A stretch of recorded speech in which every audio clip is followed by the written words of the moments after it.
Assalamualaikum dan selamat datang ke Pala Bola News. Seperti biasa, Pala Bola News akan menyajikan berita bola sepak terbaik kepada anda semua pada setiap hari.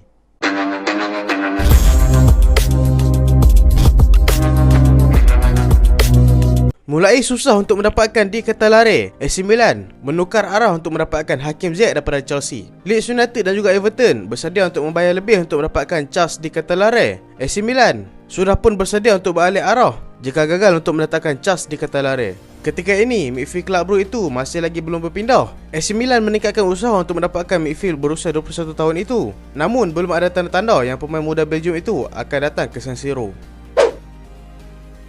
Bos Barcelona iaitu Xavi Hernandez jangan samakan saya dengan Pep Guardiola. Legenda Spanyol dan juga Barcelona itu membahas kemungkinan kembalinya Messi, masa depannya dan bekas jurulatihnya dulu. Kembalinya Lionel Messi ke Barcelona tetap menjadi kemungkinan bagi manajer iaitu Xavi Hernandez. Tetapi jurulatih Barcelona itu tidak ingin membahas terlalu jauh soal masalah itu kerana akan susah jika ingin memulangkan La Pulga pada musim panas ini. Superstar asal Argentina itu masih lagi terikat dengan kontrak bersama Paris Saint-Germain sampai 2023. Dan itu pun mereka masih lagi memiliki option untuk memperpanjang 1 tahun lagi. Jika tidak ada perpanjangan yang disetujui oleh Messi dan PSG, maka dia akan berstatus ejen bebas dan kemungkinan dia akan kembali ke Barcelona. Red Bull Salzburg lawan pemanasan Liverpool menjelang menghadapi Manchester City. Liverpool akan berhadapan dengan pasukan yang kuat pada akhir minggu ini. Manchester City akan berhadapan dengan Liverpool dalam perlawanan Community Shield. Tetapi sebelum perlawanan tersebut, skuad asuhan Jurgen Klopp akan lebih dahulu menjalani laga pemanasan. The Reds akan berhadapan dengan RB Salzburg pada Khamis ini. Perlawanan pramusim itu akan berlangsung di Red Bull Arena. Barcelona sudah jual jersey Jules Koundé. Barcelona kini berada di posisi terdepan untuk mendapatkan Jules Koundé daripada Sevilla. The Blaugrana yakin boleh mendapatkannya. Bahkan sudah pun menjual jersey sang pemain. Menurut Marca, Barcelona dan Koundé kabarnya sudah sepakat soal transfer. Raksasa Katalan itu kini tinggal mengajukan proposal ke Sevilla sahaja. Barcelona tampak yakin bisa mendapatkan bek asal Perancis itu. Itu terlihat ketika Barcelona sudah pun mulai menjual jersey sang pemain. Dalam laman sosial rasminya, terlihat ada nama Koundé dalam daftar pemain yang namanya boleh dipesan. Indikasi itu menguatkan bahawa bek berusia 23 tahun itu akan datang ke Camp Nou.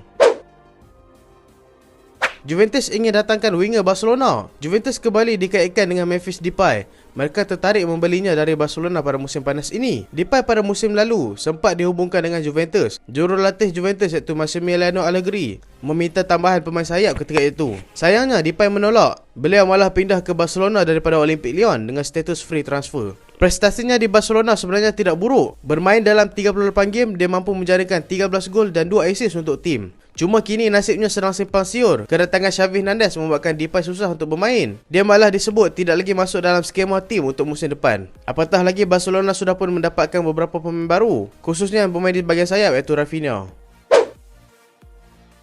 Pogba mengalami cedera baru di Juventus. Paul Pogba telah pun mengalami cedera lutut ketika latihan bersama Juventus.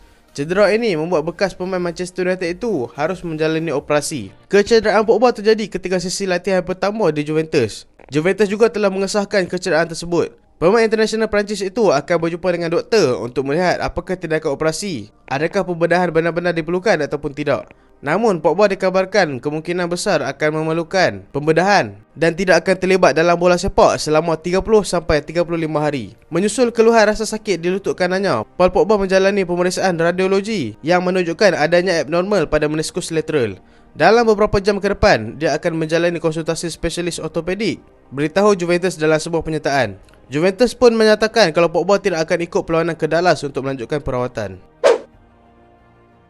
Demi juara UCL, PSG rekrut psikologi. Paris Saint-Germain belum juga mampu menjadi juara UCL. Demi menghapus memori buruk di Eropah, pihak kelab telah mendapatkan seorang psikologi olahraga. Direktur olahraga di PSG iaitu Luis Campos ingin mengubah mentaliti pemain Les Parisiens menjelang musim 2022-2023. Menurut laporan daripada media Perancis, PSG sedang berusaha untuk mencari seorang psikologi profesional untuk memperbaiki mental tim di Eropah dalam beberapa musim terakhir. Pemicunya terkait kegagalan dalam perlawanan round 16 musim lalu yang membuatkan PSG kalah dengan Real Madrid. Los Blancos saat itu membalikkan kekalahan leg pertama mereka 1-0 di Paris untuk menang 3-1 di Madrid dan buatkan PSG tersingkir. Dan itulah berita pada kali ini, dan terima kasih sebab tengok sampai habis. Jangan lupa like, jangan lupa share, jangan lupa subscribe. Aku Solehan. Assalamualaikum.